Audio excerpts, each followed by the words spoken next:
India TV पर बड़ी coverage लगातार जारी है। एलएसी पर तनाव बना हुआ है। गलवान घाटी में चीन के साथ खूनी झड़प में 20 सैनिकों की शहादत पर रक्षा मंत्री ने श्रद्धांजलि दी है। रक्षा मंत्री राजनाथ सिंह ने ट्वीट किया है और कहा है कि गलवान में सैनिकों की शहादत दर्दनाक है, दुखदायक है। राजनाथ सिंह ने कहा कि हमारे सैनिकों ने शानदार साहस और वीरता का प्रदर्शन किया। उनका ट्वीट आपको दिखाता हूं। उन्होंने लिखा कि गलवान में सैनिकों की शहादत काफी दर्दनाक और दुखदायक है। हमारे सैनिकों ने शानदार साहस और वीरता का प्रदर्शन किया और कर्तव्य के लिए अपने जान का बलिदान दिया। देश इसे नहीं भूलेगा।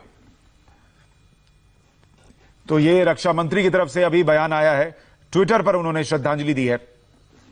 जनरल से जो हम बात कर रहे थे ब्रेक पर जाने से पहले कि चीन की जो परेशानियां हैं वो तो हम समझ रहे हैं, और जैसा जनरल कृष्णा कह रहे थे कि एक दुखती नब्ज नहीं है, कई दुखती नब्ज हैं।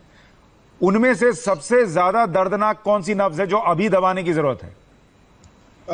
देखो सुशांत, इसमें सबसे ज्यादा दर्द क्या है कि जब से हमने एब्रोगेशन किया आर्टिकल 370 और 35A और दोबारा दूसरा मैप हमने इशू किया जम्मू और कश्मीर के दो हिस्से लद्दाख और जम्मू और कश्मीर, और ये बता दिया कि POK और गिलगित बाल्टिस्तान भारत का हिस्सा है और अक्साई चिन भी जम्मू और कश्मीर का हिस्सा है और हम इन सारे को वापस लेंगे। तो कहीं ना कहीं एक प्रकार से पूरा भूचाल मच गया पाकिस्तान में ही नहीं, चाइना में भी। चाइना को ऐसा लगने लगा कि भाई कहीं ऐसा तो नहीं है कि भारत आने वाले समय में जो अक्साई चिन उसको लेके वो एक प्रकार से हड़प करके बिल्कुल डाइजेस्ट कर गया था, तो ये कहीं दोबारा कुछ करने की कोशिश तो नहीं करेगा। उसको डर लगा गिलगित बाल्टिस्तान में कोई एडवेंचरिज्म तो नहीं कर देगा भारत, क्योंकि जो चाइना पाकिस्तान इकोनॉमिक कॉरिडोर जो एक फ्लैगशिप प्रोजेक्ट है $62 बिलियन का, वो जा रहा है गिलगित बाल्टिस्तान में, उसका उनको डर लगा। दूसरा जो इनका जो अक्साई चिन है जिसके अंदर से उन्होंने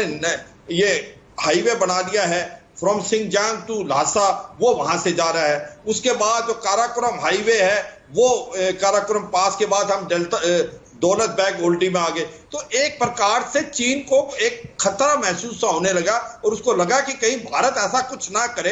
तो इनडायरेक्टली जो चीन है ये एक प्रेशर टैक्टिक्स है जिस प्रकार से अभी आया है, ये एक सोची समझी साजिश थी, क्योंकि वो एक अपने ट्रेनिंग में कर रहे थे जो कि हर भारत भी करता है और चीन भी करता है। इस बार हमने अपनी डिले कर दी कोविड-19 में, तो 4000 से 5000 जो सैनिक थे उनको लेके, और उसने एकदम पहले जो था होता था फेस ऑफ, उसके बाद बिल्डअप। इस बार उन्होंने पूरा बिल्डअप किया गलवान घाटी में, फिर फेस ऑफ किया। तो एक प्रकार से जो चीन की ये सोची समझी साजिश थी, इसका एक ही एम है इंडिया पे प्रेशर डालना कि भाई जो कर रहे हो आप नहीं करें, क्योंकि वो युद्ध वो भी नहीं चाहता। अगर युद्ध होता है भारत और चीन के बीच में तो चीन को भारत से ज्यादा नुकसान होगा, इकोनॉमिकली बिल्कुल टूट जाएगा चीन। जो उसकी ख्वाब है सुपर पावर बनने के वो बिल्कुल ध्वस्त हो जाएंगे। उसके बाद भारत के अंदर इतनी क्षमता है जी सर माउंटेन वारफेयर में, हम उसका ईंट का जवाब पत्थर से देंगे। क्योंकि 1967 में भी एक हमारा आपस में मुठभेड़ हुई थी नथुला में, तो वहां पर 400 से ज्यादा चीनियों को मार गिराया था। जो एक कार्रवाई कर रहा है सुशांत, उसको सुने कि ये हमको चारों तरफ से घेरने की कोशिश कर रहा है। कुआ कप्पू एक म्यांमार के अंदर सी पोर्ट है, चिटागोंग बांग्लादेश के अंदर है, अमनटोटा श्रीलंका में है, मालदीव में एक उन्होंने आर्टिफिशियल जो आइलैंड बना रहे हैं, उसके बाद जिबूटी अफ्रीका में और ग्वादर जो है पाकिस्तान में। इसमें कोई दो राय नहीं, चारों तरफ से भारत को घेरे डालने की कोशिश तो चीन पहले से ही कर रहा है और वो इंडियन ओशन में अब अपना दबदबा भी बनाना चाहता है। मगर भारत के अंदर इतनी काबिलियत है, इस चीज को वो सक्सेसफुल नहीं होने देंगे, क्योंकि जो ये क्वाड वाला है भारत, अमेरिका, जापान और ऑस्ट्रेलिया के साथ मिलके भारत एक इस क्षमता में है कि इंडिया को इंडो पैसिफिक को आप कर सके। तो चीन क्या कर रहा है वो आपने समझाया, भारत क्या कर रहा है और भारत की स्थिति कितनी मजबूत है इसको भी बाकी मेहमानों ने समझाया। लेकिन जनरल कृष्णा एक चीज और समझाइए, आप उस इलाके को समझते हैं।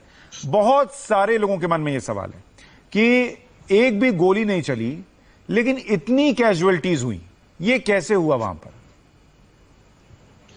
देखिए वो इलाका कुछ ऐसा है कि नीचे से ऊपर जब आप चढ़ते हैं तो बहुत ही नैरो होता है, बहुत नैरो है और बहुत पथरीला इलाका है। तो जो भी नीचे से ऊपर चढ़ रहा है वो बहुत ही वर्नेबल होता है। अगर आप एक स्टोन भी रोल कर दे, लुढ़का दे नीचे, तो ये उसके लिए बहुत ही खतरनाक हो सकता है। और जहां तक मेरा खबर है, मैं दावे के साथ तो नहीं कह सकता हूं, उन्होंने काफी पत्थर लुढ़काए जो हमारी पेट्रोल ऊपर चढ़ रही थी, और रात का वक्त था। हमारी पेट्रोल को कभी ये शायद उन्होंने सोचा भी नहीं होगा कि चाइना इस तरह की बुरी हरकत एक रोग स्टेट की तरह करेगी जबकि बातचीत चल रही है। तो उसी में ये बहुत सारे इनको नुकसान, इनको चोट लगे, और उसके बाद ये पहले से भी तैयार वहां पर बैठे थे। तो इतनी जो मुश्किल इलाके हैं वो, उसमें हाथ अगर आपका स्लिप कर गया, पैर स्लिप कर गया, तो आप नीचे रोल करके काफी डीप रेविन्स में आप गिर जाते हो। तो इसीलिए ये इतनी कैजुअलिटी हुई है। और सर, इसमें क्या इस बात ने भी भूमिका निभाई होगी कि वहां पर टेम्परेचर माइनस में था, ऑक्सीजन लेवल बहुत कम था, रहता है? बिल्कुल बिल्कुल बिल्कुल, इससे भी और खतरा आपके ऊपर पड़ता है।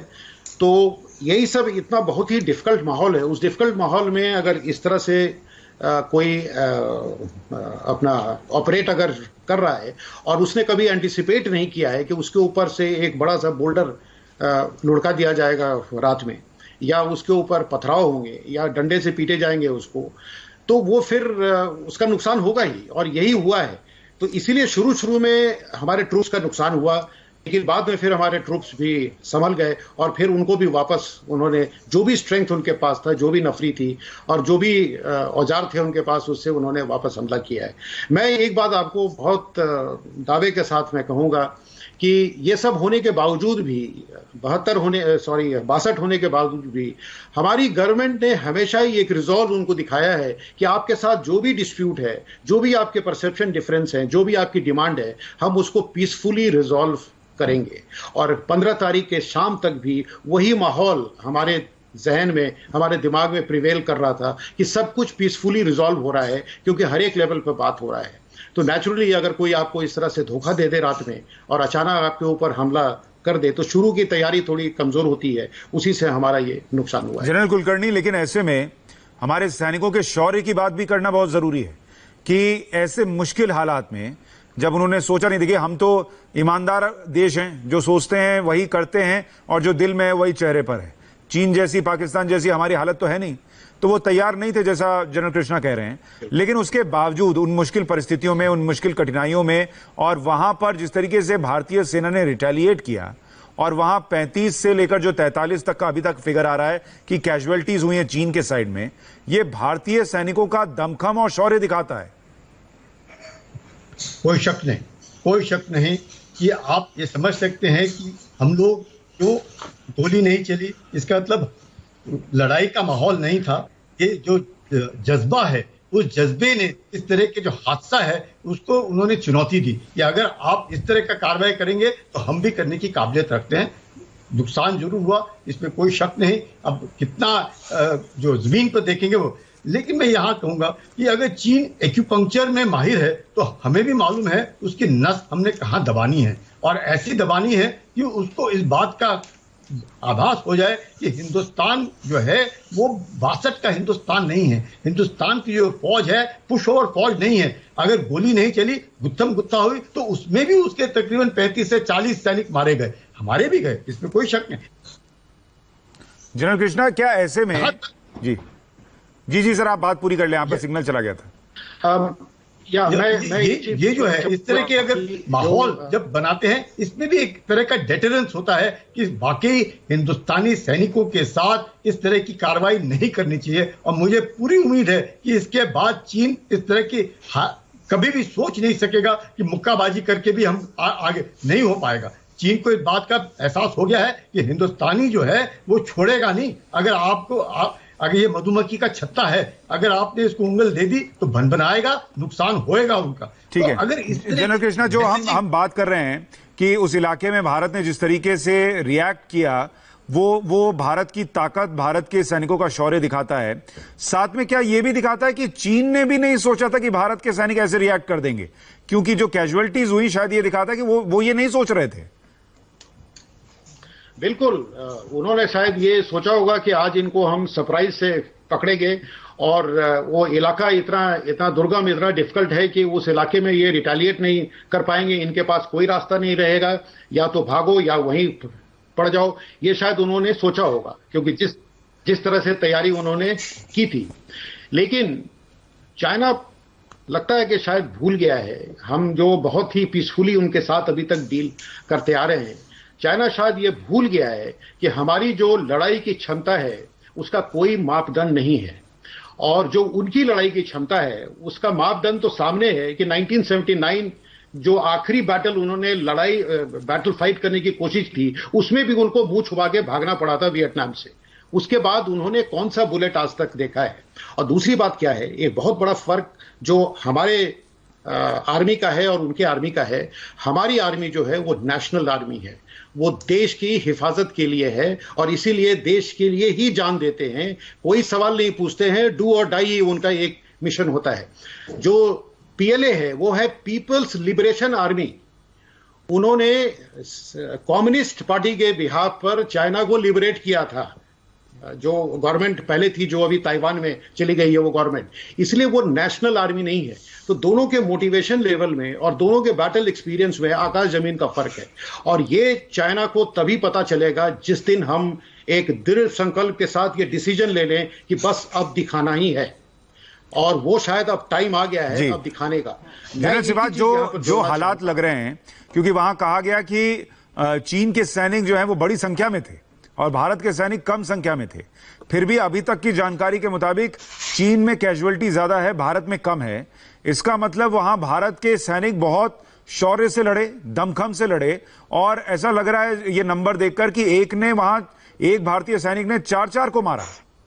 बिल्कुल बिल्कुल सुशांत, आपने बिल्कुल ठीक बोला। देखो, भारत की जो फौज है वो बिल्कुल प्रोफेशनल आदमी है और बड़े अपने कार्रवाई को बड़े प्रोफेशनल ढंग से करती है। और जो उन्होंने 6 तारीख को जो मीटिंग हुई थी कोर कमांडर की और उनके मेजर जनरल ली लिन की, जो कि साउथ सिंगजांग प्रोविंस के कमांडर हैं, ये बातचीत हो गई थी कि आप डिसंगेज, डिफ्यूज और डी एस्केलेट करेंगे और आप पीछे जाएंगे। चीन की फौज पीछे गई, फिर आगे आई और उसने कंस्ट्रक्ट कर लिया अपने बंकर्स वगैरह।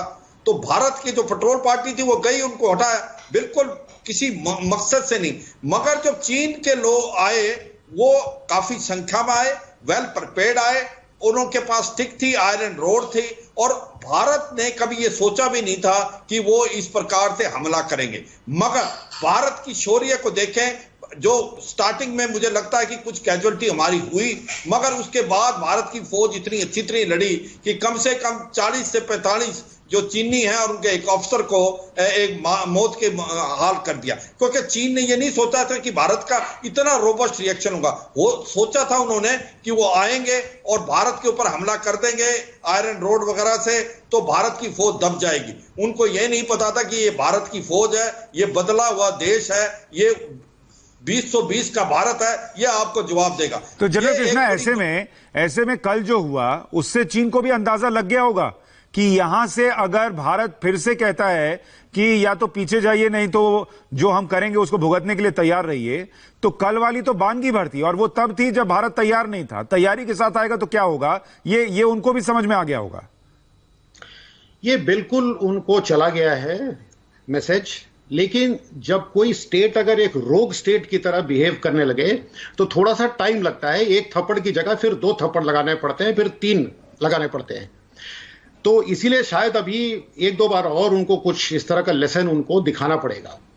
मैं सिर्फ एक चीज और आपको बताना चाहूंगा, जो मैं चाइनीज ट्रूप्स और इंडियन ट्रूप्स के बीच में जो डिफरेंस बता रहा था, कि जो हमारी भारतीय सेना है वो नेशनल सेंटिमेंट से बहुत भावुक हो जाती है।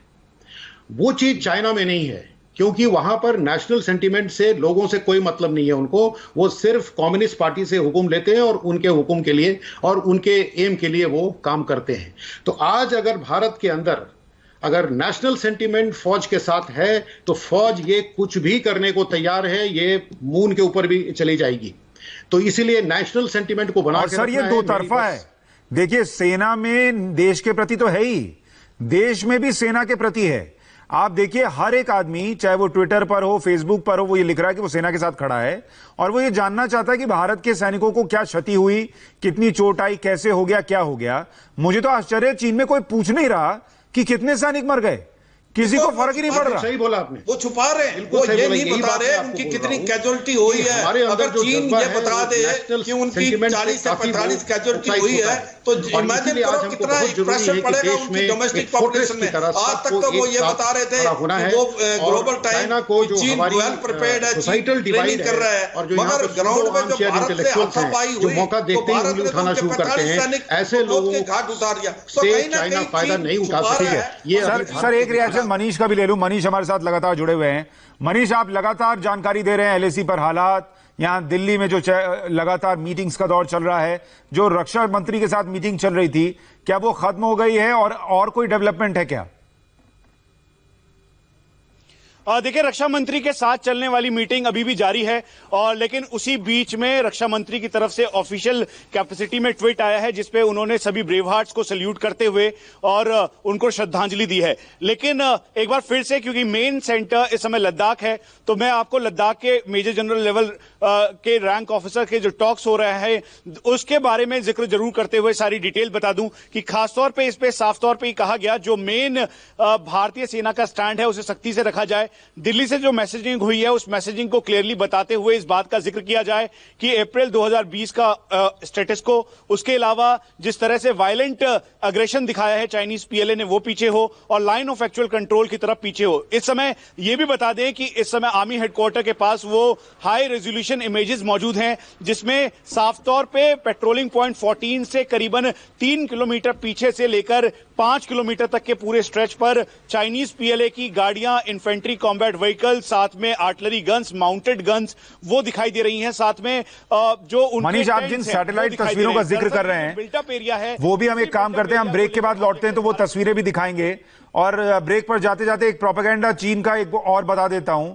खुद तो वो बोल नहीं रहे, ग्लोबल टाइम्स जो उनका अखबार है सरकारी, उससे काम करवा रहे हैं। अब सुबह हमने दिखाया था कि कैसे उन्होंने जो वॉर एक्सरसाइज हो रही है उसकी तस्वीरें, एक वीडियो पोस्ट किया। अब उन्होंने एक और वीडियो पोस्ट किया है, लिख रहे हैं hundreds of military vehicles were seen in a recent drill conducted by China's PLA western theatre command. The drill aims to improve the troops rapid manoeuvring capability. मतलब एक वीडियो डालकर अब ये मैसेज दे रहे हैं कि हम बहुत तेजी से पहुंच सकते हैं जहां पर हम चाहें। दिखाते रहिए, बताते रहिए, हम भी दिखाएंगे, पब्लिक देखेगी कि क्या आप कर रहे हैं और क्या नहीं कर रहे हैं। भारत को जो करना है वो तो वो करेगा। एक छोटे से ब्रेक के बाद इस पर बड़ी खबर के साथ लौट रहे हैं, और ब्रेक पर जाएं उससे पहले नजर, ओ माय गॉड।